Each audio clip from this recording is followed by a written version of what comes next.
Vous êtes-vous déjà retrouvé à faire défiler l'écran sans fin et soudain, la matinée s'est transformée en après-midi? Cette sensation que le temps s'est simplement évaporé pendant que vous regardiez la 10e vidéo aléatoire de la journée. Le pire, c'est que vous ne vous souvenez même pas de ce que vous avez vu 5 minutes auparavant.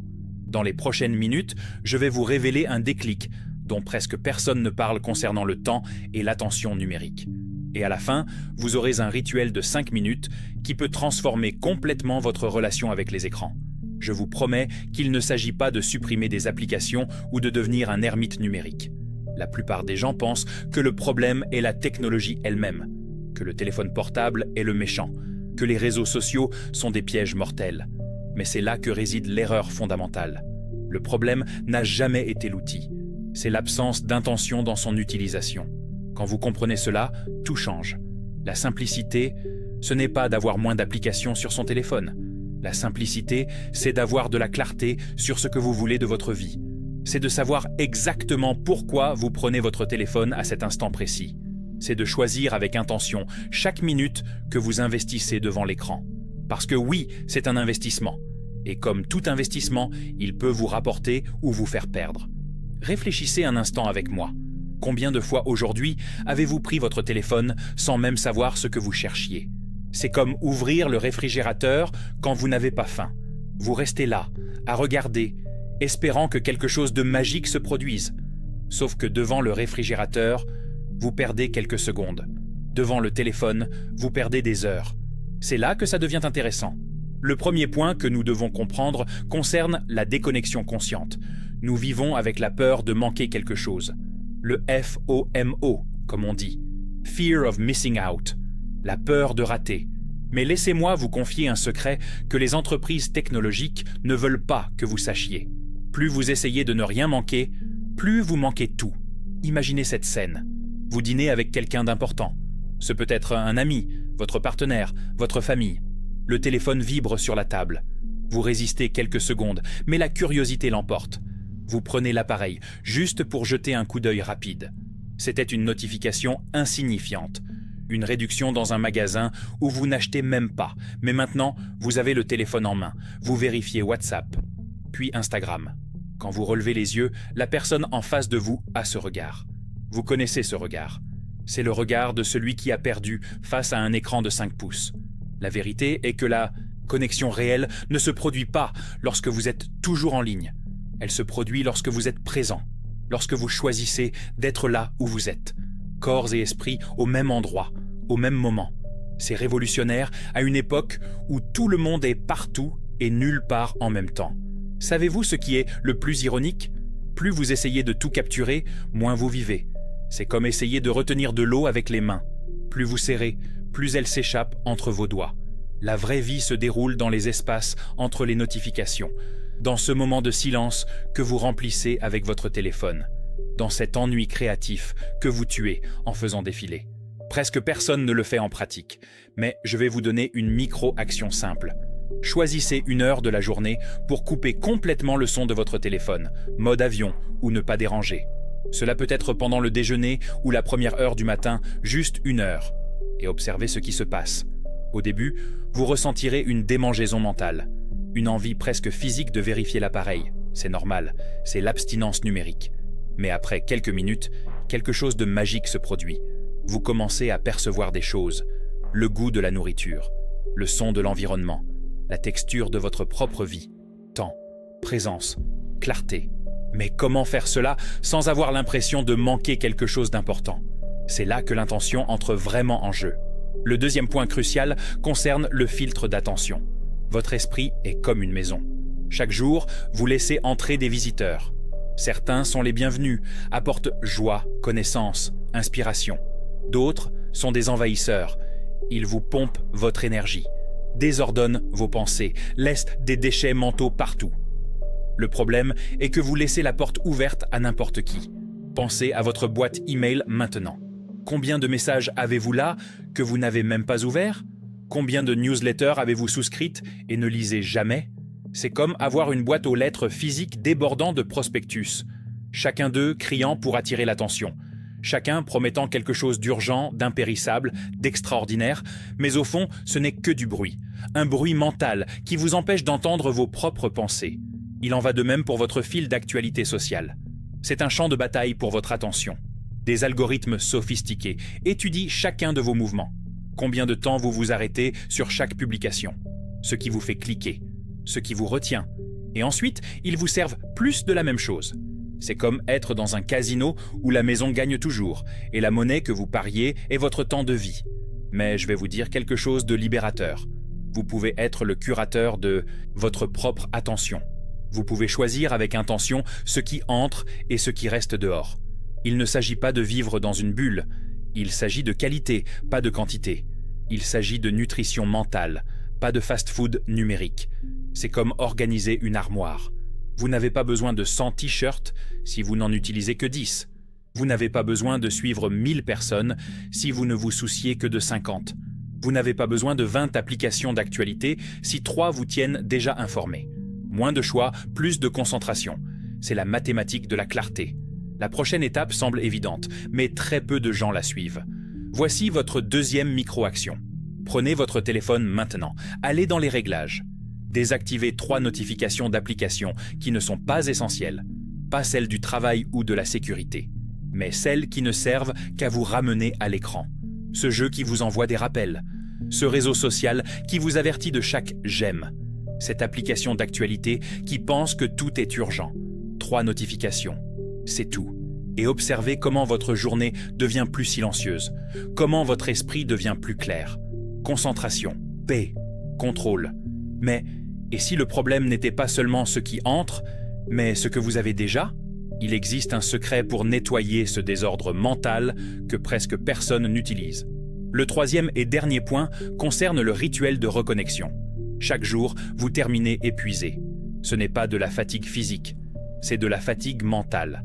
C'est le poids de 1000 micro-décisions, de 1000 stimuli, de 1000 demandes invisibles. Et que faites-vous pour vous détendre? Vous prenez votre téléphone. C'est l'ironie ultime. Vous essayez d'éteindre un incendie avec de l'essence.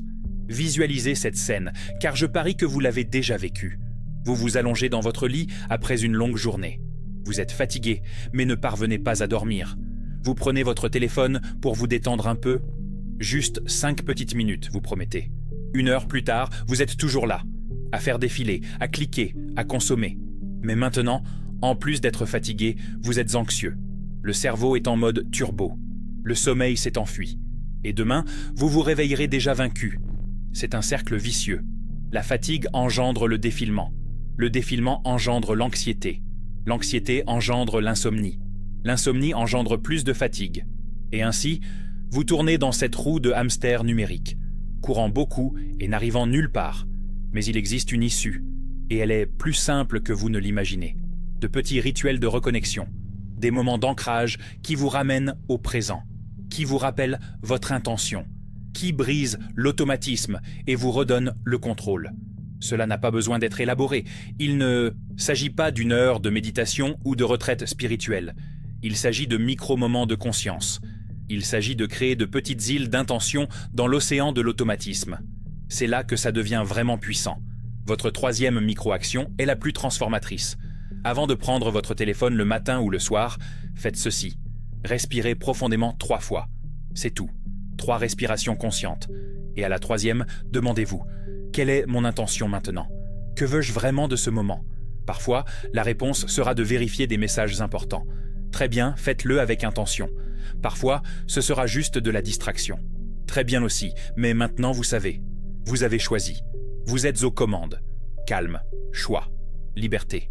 Et si je vous disais que la vraie liberté numérique ne consiste pas à bannir des applications, mais à un rituel de 5 minutes qui transforme votre journée? Quand vous commencez à vivre avec intention, quelque chose de magique se produit. Le temps semble s'étirer. Ce n'est pas que vous gagnez plus d'heures dans la journée, c'est que vous cessez de gaspiller celles que vous avez.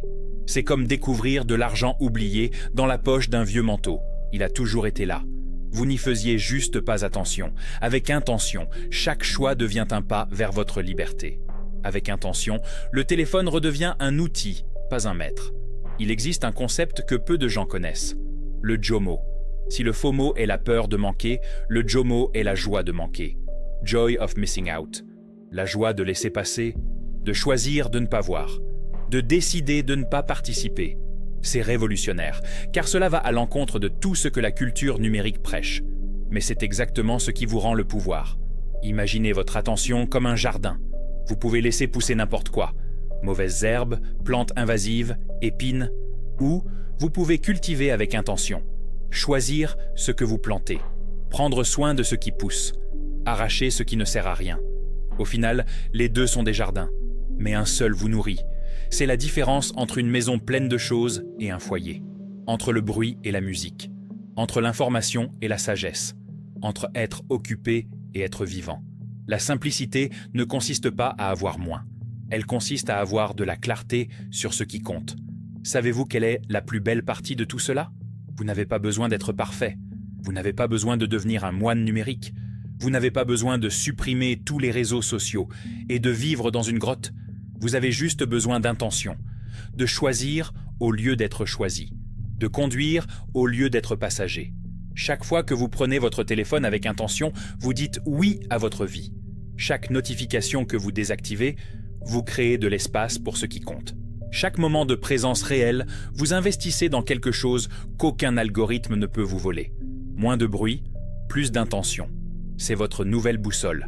Vous vous souvenez de ce bouton secret que j'ai mentionné au début? Celui qui multiplie votre temps sans ajouter de tâches? C'est l'intention.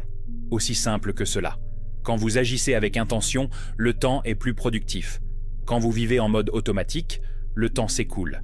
C'est la différence entre dépenser et investir, entre consommer et créer, entre exister et vivre. Le rituel de 5 minutes que j'ai promis, faisons-le ensemble maintenant. C'est la conclusion parfaite de notre conversation et le début de votre nouvelle relation avec le temps numérique.